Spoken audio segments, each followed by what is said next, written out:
Hello, good evening, all of you. Welcome to my YouTube channel Dev Academy 0.2 English. I am Kumar Ranjit. दोस्तों, आप जिस किसी भी प्रतियोगी परीक्षाओं की तैयारी कर रहे हैं, तो आपको पता होगा कि जिस प्रकार से अंग्रेजी को लेकर हर किसी के मन में एक फोबिया, डर उत्पन्न होता है। जैसी बात आती है इंग्लिश की, तो दिमाग काम ही नहीं करता। इंग्लिश में वो कौन सा तरीका, जब आप इंग्लिश को लेकर बैठते हैं, उसके पढ़ने के बारे में सोचते हैं और आपके दिमाग में जो परेशानी उठना चालू होती है, कैसे दूर हो।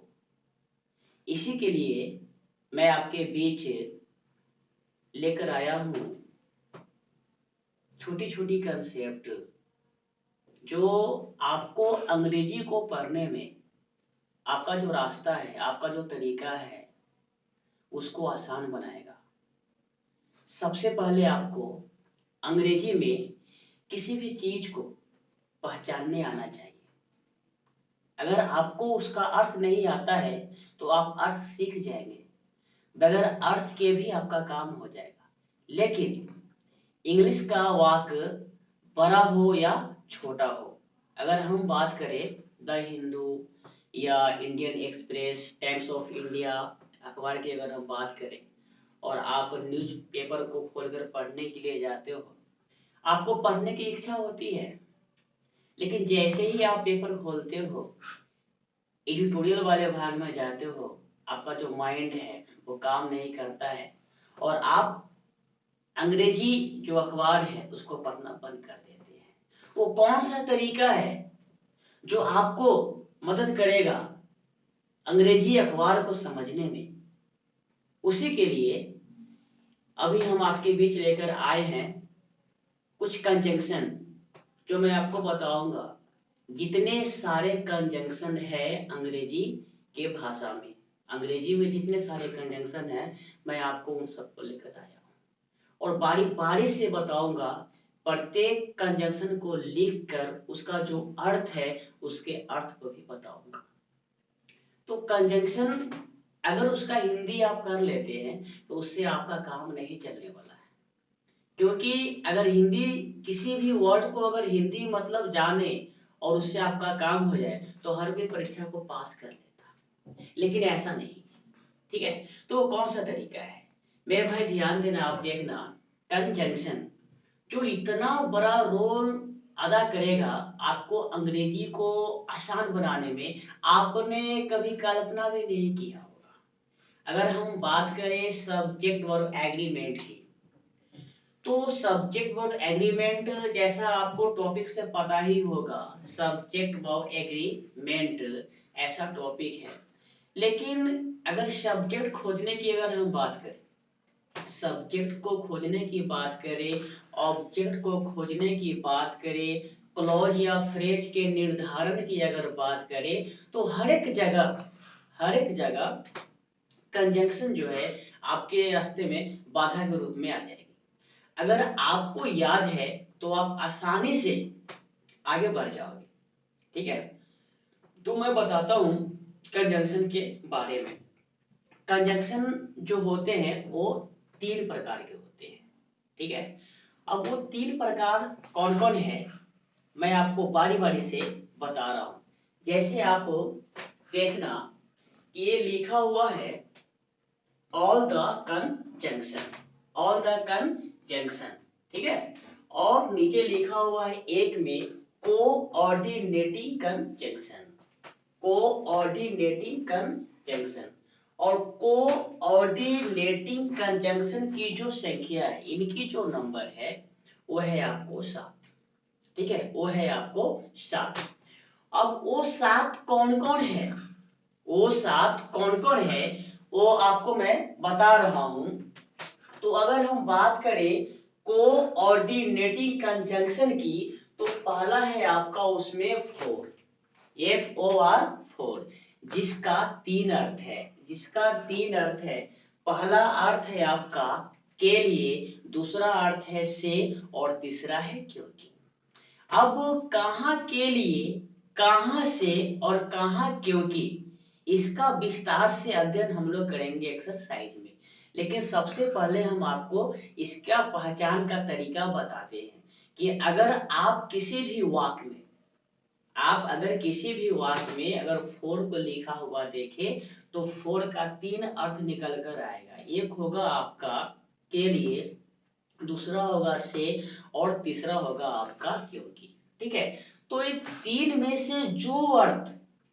में से जो अर्थ वाक्य के अर्थ को एक सुंदर भाव दे दे, वो वहां पर पर्याप्त हो जाएगा अपने अर्थ के अकॉर्डिंग।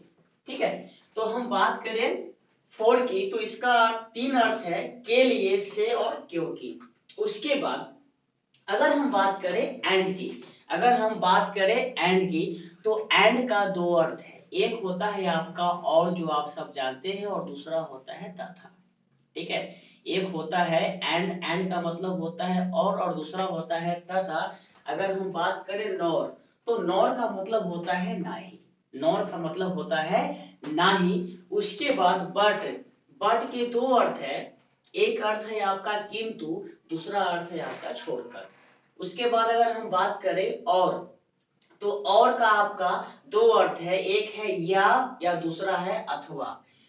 अगर हम बात करें येट की, तो इसके 2 अर्थ है आपके। इसका एक अर्थ है इसके बावजूद, और दूसरा अर्थ है इसका अब तक। अगर हम बात करें सो की, तो सो के 3 अर्थ है। एक है आपका इसलिए, दूसरा है इतना, और तीसरा ऐसा या वैसा। तो कोऑर्डिनेटिंग कंजंक्शन जिनकी संख्या है आपका 7। अब हम बात करें दूसरे प्रकार की, तो दूसरा प्रकार की कंजंक्शन है आपका कोरिलेटिव कंजंक्शन, और इनकी जो संख्या है 6। ठीक है, और आप सब जब अंग्रेजी पढ़ते हैं, इंग्लिश की किताब को खोलते हैं, तो इन सब चीज को आपको देखने को मिलता है और आप देखते हैं। लेकिन अगर आपको अर्थ आता है तो कोई बात नहीं है, लेकिन अगर आप इसके बारे में ना जानते हैं तो आपको परेशानी होती है। जैसे कहीं पे लिखा रहता है आपको आइदर और आप डिसाइड ही नहीं कर पाते हैं कि आइदर और है क्या। तो मैं आपको बताता हूं पहले इनका अर्थ। आइदर और जहां कहीं भी लिखा हुआ रहे, तो इसका अर्थ है आपका या तो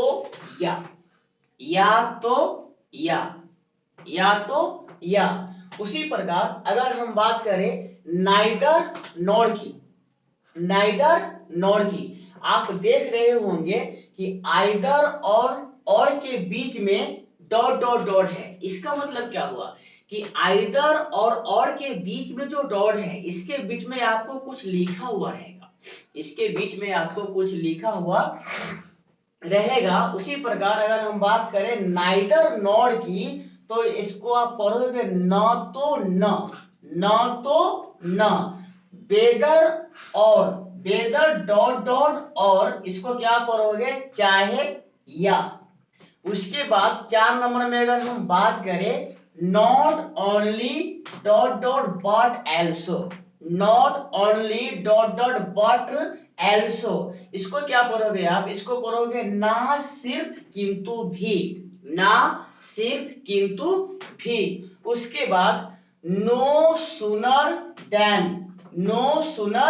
देन, इसे क्या पढ़ोगे आप, ज्यों ही उसके बाद हार्डली, स्कार्सली, बेयरली, और यह है आपका बेन। हार्डली, स्कार्सली, बेयरली, और यह है आपका बेन। अगर ये आपको किसी भी वाक्य में लिखा हुआ मिले, तो इसे आप क्या पढ़ोगे, इसे पढ़ोगे शायद ही जब। उसके बाद हम बात करें आपको कंजंक्शन के तीसरे प्रकार की, तो तीसरा जो प्रकार है वो है आपका सब ऑर्डिनेटिंग कंजंक्शन। क्या है, सब ऑर्डिनेटिंग कंजंक्शन। और इनकी जो कुल संख्या है, अगर हम इनकी संख्या की बात करें तो इनकी जो कुल संख्या है वो है आपका 72। ठीक है, मैं आपको बारी बारी से सबको लिख के बताऊंगा कि वो 72 सब ऑर्डिनेटिंग कंजंक्शन कौन कौन है। ध्यान देना आप। जैसे अगर हम बात करें तीसरे प्रकार की कंजंक्शन की, तो ये लिखा हुआ है सब ऑर्डिनेटिंग कंजंक्शन। एक में है विदाउट बीच, ये है आपका विदाउट बीच, जिसका मतलब होता है जिसके बिना, जिसके बिना। उसके बाद नेक्स्ट, नेक्स्ट का मतलब अगला। एल्सो, एल्सो का मतलब भी। वंस, वंस का मतलब एक बार। द मोमेंट मतलब पल। आफ्टर ऑल सबके बाद। किसी भी वाक्य में अगर आपको विदाउट बीच, विदाउट बीच इकट्ठे आता है तो आप देखते ही समझ जाएंगे कि दोनों को एक इकाई के रूप में कंजंक्शन माना जाता है और इसका अर्थ है आपका जिसके बिना। उसी प्रकार अगर हम बात करें द मोमेंट की, द मोमेंट की, तो इसका मतलब होता है पल। और उसके बाद छठा है आपका आफ्टर ऑल, मतलब सबके बाद। उसके बाद 7 नंबर की अगर हम बात करें तो ये है आपका बी साइड्स, बी साइड्स। और इसके कुछ सिनोनिम्स है, बिसाइड्स जो है इसके कुछ सिनोनिम्स है। जरूरी नहीं है कि आपको हर जगह बिसाइड्स ही लिखा हुआ मिलेगा, इसके जगह पर इसका जो सिनोनिम्स है वो भी मिल सकता है। लेकिन अगर आप बिसाइड्स के साथ साथ इसका जो सिनोनिम्स है अगर आप अपने दिमाग में रखेंगे तो अंग्रेजी पढ़ने में आपका जो रास्ता है वो बिल्कुल आसान हो जाएगा और आप आसानी से अंग्रेजी में लिखे गए मतलब इनका जो है अर्थ निकालकर आगे बढ़ पाओगे। Besides मतलब besides, what's more, further, moreover, in addition, in addition to, ये सारे के सारे बिसाइड्स के क्या है, सिनोनिम्स है, पर्यायवाची है। अब अगर हम बात करें, अगर हम बात करें तो इन सब का जो अर्थ है, इन सब का जो अर्थ है वो है आपका के अतिरिक्त, के अतिरिक्त। जहां कहीं भी आपको इनमें से कोई भी दिखाई दे, besides, what's more, further, moreover, in addition to, जहां कहीं भी दिखाई दे इन सब का अर्थ होगा आपका के अतिरिक्त।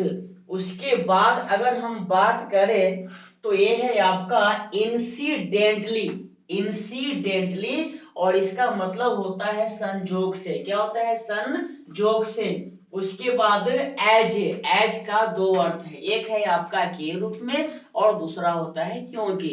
ठीक है, उसी प्रकार अगर हम बात करें 10वें नंबर कंजंक्शन की तो ये लिखा हुआ है, आप देखते होंगे अंग्रेजी में इंस्पाइट के साथ ऑफ लिखा मिलेगा, इंस्पाइट के साथ ऑफ लिखा मिलेगा।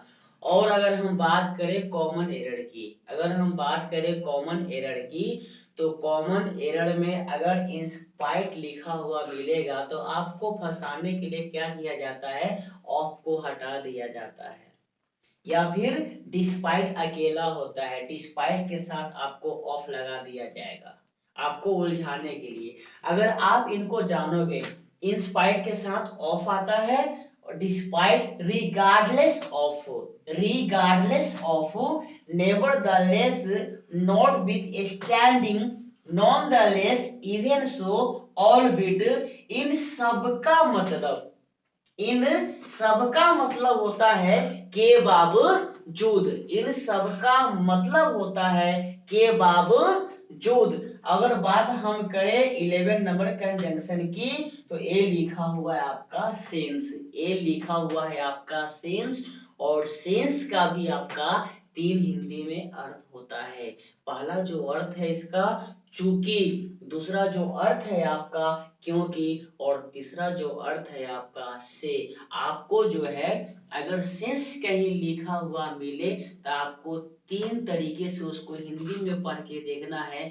जो अर्थ वाक्य को एक सुंदर अर्थ देता है वो आपको उसका हिंदी बोलना है अकॉर्डिंग टू सेंटेंस।